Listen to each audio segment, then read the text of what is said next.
জামাতের ইকোনমিক পলিসিটা কি? এটা এটার পলিসির নামটা কি? এটা কি ইসলামিক ইকোনমিক্স? এটা কি মিক্সড ইকোনমি? নাকি এটা হচ্ছে একটা social Democrat economy? Welfare state বলা, সোশ্যাল ডেমোক্রেটিক ইকোনমি নিয়ে না বলা, এই যে দ্বৈততা, এই যে এক ধরনের মানে এক ধরনের অস্পষ্টতা, এটা নিয়ে কেউ আজ পর্যন্ত কথা বলছে? জামাতের কেন আপনি বলতে হবে জামাত ক্ষমতায় থাকলে ক্ষমতার বিরোধিতা করতে হবে? আমি প্রত্যেকটা দলের আদর্শ, পজিশন, পলিসি এগুলো নিয়ে কথা বলতে পারবেন না? আপনার কেন ব্যক্তি আক্রমণ করতে হবে যে এইরকম ওই রকম, না, এ দুর্নীতি করছে ও ব্যক্তি দুর্নীতি আক্রমণ করছে? করার কিন্তু কথা আমি বলতেছি না। আপনি যেটা জামাতের পলিসি সংকট বলতেছেন, সেটা জামায়াতের অবস্থানগত কিছুটা গ্রে এরিয়া আসে, কিন্তু জামায়াত কিন্তু কিছু ক্ষেত্রে স্পষ্ট তাদের কাজের ক্ষেত্রেও সেটা তার প্রমাণ দিছে। সেই প্রমাণটা হইল যে তারা আসলে খুব পারিবারিক উপায়ে তাদের দলের প্রধান নির্বাচন করতেছে না, এটা গণতান্ত্রিক উপায়ে নির্বাচন করতেছে। তারা কিন্তু দলের ভিতরে সেটা সেটা গণতন্ত্রটা আপনি শিওর? হ্যাঁ। সেটা আপনি শিওর না, আমি তো শফিকুর গণতন্ত্রের রহমানের ব্যাপারে সাথে শিওর গোলাম আপনি? আজমের সম্পর্ক আছে কিনা আমি তো দেখতে পাই না তো। না মানে গণতন্ত্র যেই বললেন, পার্টি ইন্টার পার্টি ডেমোক্রেসি, এটা আপনি শিওর? আমার কাছে মনে হয় এটা কিছুটা পোপের মতো তারা এটা করে। মানে এইটাও এক ধরনের ডেমোক্রেসি, বাকিটা তো আর আমরা দেখতেই পাই না, আমি তো আর ভিতরে কাজ করি নাই। আপনি নিশ্চয়ই শিওর, আপনি নিশ্চয়ই বলবেন। তবে আমরা জামাত ইসলামে অন্যান্য জিনিসটা আরো অনেক কথা বলবো, কিন্তু আপনাকে পেয়েছে, আপনাকে তো আমার অনেকগুলি প্রসঙ্গে কথা বলতে হবে। সেই জন্য আমি একটু আপনাকে একটু আগাই, জামাত ইসলামের পর থেকে একটু আগাই, কারণ অনেকগুলি বিষয় নিয়ে একটু কথা বলতে হবে।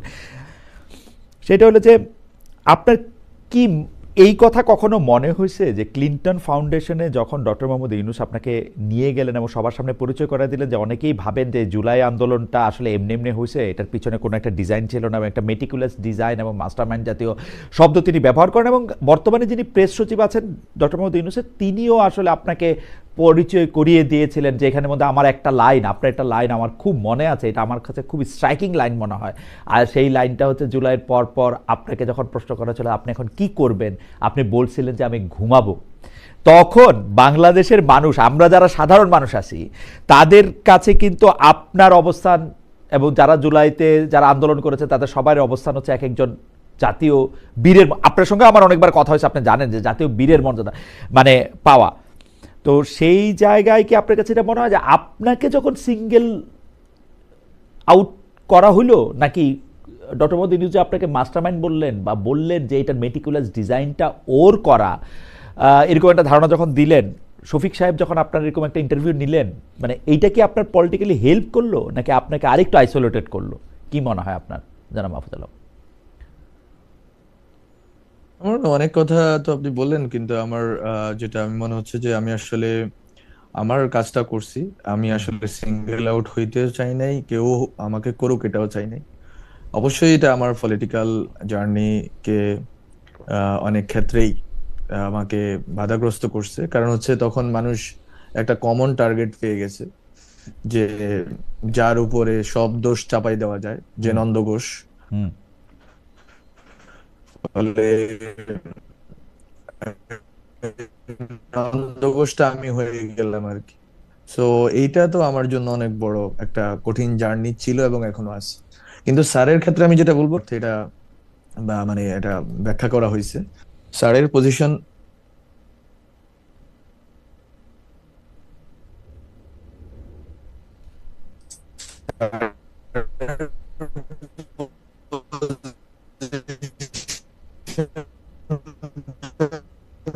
খুবই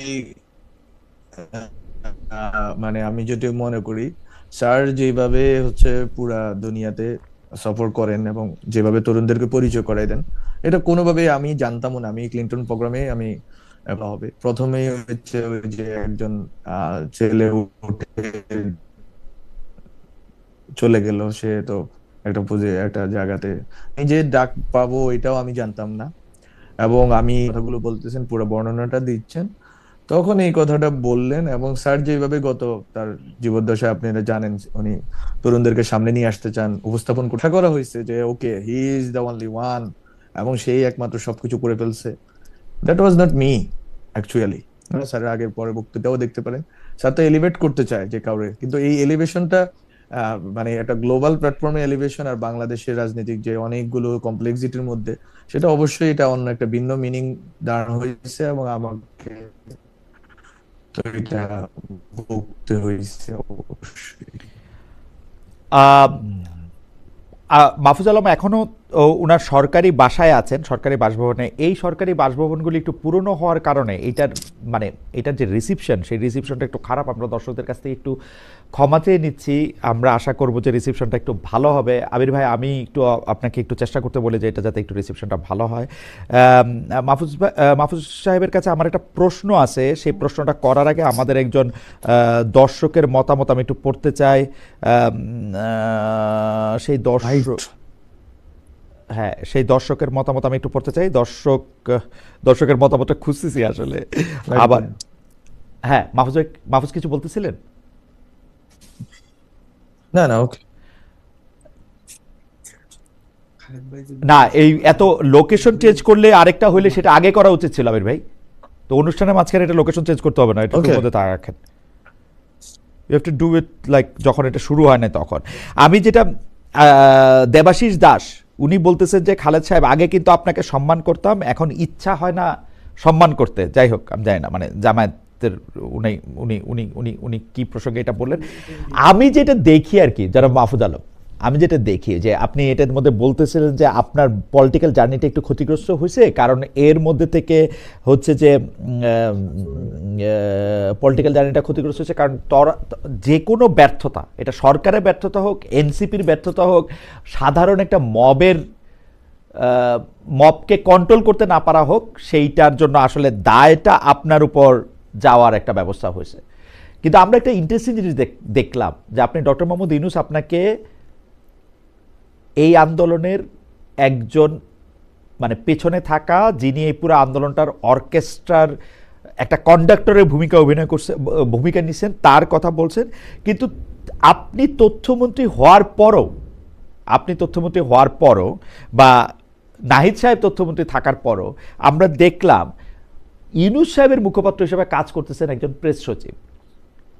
এই যে আগে আমরা দেখতাম কিন্তু তথ্যমন্ত্রীরা সরকারের এটার দায়িত্ব নিলেন, এই যে আপনাদের হাত থেকে যে মাইকটা নিয়ে নেওয়া হলো বা মাইকটা যে আপনাদের হাতে থাকলো না, এটার কারণ কি বলে আপনি মনে করেন? আমি তো প্রথম থেকেই মনে করি ডক্টর মোহাম্মদ ইউনূস আপনারা তাকে চাকরি দিয়েছেন এটা উনি বলেন, নিয়োগ দিয়েছেন এটা উনি বলেন, কিন্তু প্রথম থেকেই উনার অবস্থান আপনাদের বিপক্ষে ছিল।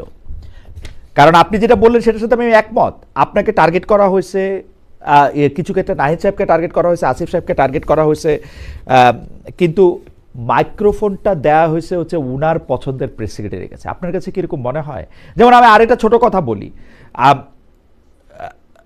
সকল দায় দায়িত্ব আপনাদের উপরে পড়তেছিল কিন্তু, কারণ এই সরকার আপনারা বসাইছেন যেহেতু ডক্টর মোহাম্মদ ইউনূস বলছেন, কিন্তু আপনাদের কন্ট্রোলে অনেক কিছু ছিল না, যেটা আপনাদের কথা আমরা বুঝতে পারি পরে। জানা মাহফুজ আলম, সেটা অলরেডি অনেক দেরি হয়ে গেছে, বাট আমি শফিক ভাইয়ের যে বিষয়টা আমি মনে করি কম্পিটেন্সির ইস্যু। হ্যাঁ, মানে উনি তো যেহেতু মিডিয়াতে ছিলেন, এতদিন দায়িত্ব পালন করছেন, এটা কম্পিটেন্সির কারণে উনি নিজেই যেহেতু এটাকে স্যারের বক্তব্যগুলো বা গভর্নমেন্টের পজিশন গুলো বলার চেষ্টা করছেন। আমি অনেক দিন বলছি, আমি কিন্তু যখন স্যারের অফিসে ছিলাম আমি কিন্তু আহ, মানে আমার মনে হয় যে কয়েক সপ্তাহ আমি নিজে ব্রিফ করতাম এই যে ফরেন সার্ভিস একাডেমিতে। সো ইভেন তথ্যমন্ত্রী হওয়ার পর আবার ব্রিফ করিনি। So it is not about যে কে বলতেছে স্যারের পক্ষ থেকে বা গভর্নমেন্টের পক্ষ থেকে। It was about competency, it was about যে আর্জেন্সি, যে এখন একটা বক্তব্য দেওয়া দরকার, কাকে দিয়ে বক্তব্যটা দেওয়ানো যায়। তখন এটা একটা রেওয়াজের মতো হয়ে গেছে যে শফিক ভাই উইল টেক দ্য লিড এবং he will tell the stories. So এটা আমরা এইভাবে নিছি। সেকেন্ড যেটা বললেন যে গভর্নমেন্টের দায় দায়িত্বের বিষয়টা, আমি মনে করি এটা সার্টেইন। গভর্নমেন্টে আসলে ছাত্র উপদেষ্টাদের ব্যাপারে যেই পরিমাণ এক্সক্লুসিভলি ছাত্র উপদেষ্টাদেরকে ধরা হয়েছে এবং তাদেরকে সবকিছুর জন্য দায়ী করা হয়েছে, কিন্তু গভর্নমেন্টের অন্যান্য অ্যাডভাইজারদের বিষয়ে বা পুরা ইকোসিস্টেমটা কেমনে চলে সেই বিষয়ে মানুষ খুব খুব রিসেন্টলি বোঝা শুরু করছে যে আসলে এটা কেমনে চলছে গত 1.5 বছর। হ্যাঁ, সো আমি মনে করি মানুষকে বুঝতে দেওয়া উচিত, আমার বলা উচিত না এখনো।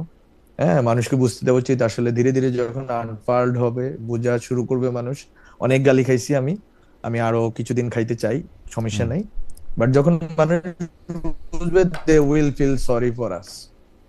না, কিন্তু আমি এখানে 2-3টা প্রশ্ন করতে চাই, তার আগেও একটু দর্শকদের একটা মতামত। বায়ার্ন মিউনিক 6347 কি খালেদ ভাই, মাহফুজ সামনে আর আপনার ভয়েস নরম, অন্য কারোর সাথে থাকলে তো চিল্লায়া বলে, আমি এটা জিগাই, মাহফুজরা ওইটা বলে, এইসব দ্বিচারী স্বভাব অনেকের সাথে আছে, আপনার মানুষ হন। চেষ্টা করতেছি ভাই মানুষ হতে। আমি যেটা বলতেছিলাম যে আপনি দায়িত্বের শেষ দিকে এসে কিন্তু এই কথা বলছেন যে আপনাকে কাজ করতে দেওয়া হচ্ছে না। সম্প্রতি স্পষ্ট করে বলছেন শেষ 4 মাস আপনাকে কাজই করতে দেওয়া হয়নি। আমি এটার সাথে লাগা আরও বলি, আপনি গভর্নমেন্টকে এখনও সেভ করতে চাইতেছেন বা গভর্নমেন্টের নিয়ে এখন কথা বলতেছেন, কিন্তু দেখেন আপনি যখন বিদেশে আক্রান্ত হয়েছিলেন তখন এর তীব্র প্রতিবাদ করছিলেন, কিন্তু এনসিপি নেতা নাহিদ ইসলাম তিনি তখন অভিযোগ করেছেন সরকার উপদেষ্টা পরিষদের ভেতরেও মাহফুজ আলমকে অপদস্থ হত্যার সম্মতি তৈরি করা হয়েছে। আপনি এই বক্তব্য নিয়ে ভিন্নমত পোষণ করছেন, এরকম আমরা শুনি নাই। আমরা কিন্তু স্পষ্ট এইটার মধ্যে দেখতে পাচ্ছি যে আপনারা এক ধরনের উপদেষ্টা ছিলেন আর অন্যরা অন্য ধরনের উপদেষ্টা ছিল।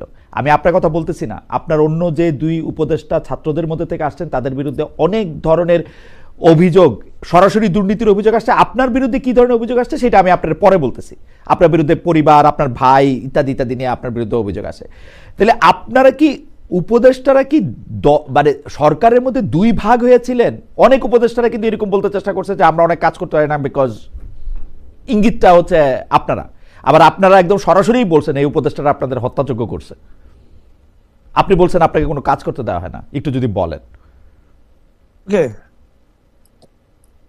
ওকে, আমি মনে করি আমি যেটা একটু আগে বললাম সেটা, যে ইতিহাস নিজে কথা বলা শুরু করবে। সো আমি আর কিছুদিন ধৈর্য ধরি এবং মানুষের গালি সহ্য করি। মানুষ যখন জানতে পারবে, they will feel sorry for us 3 student leaders, এবং স্পেশালি অ্যাবাউট মি, কারণ আমি তো সবচেয়ে বেশি আক্রান্ত হয়েছি। So so let's see I am not talking right now about this things.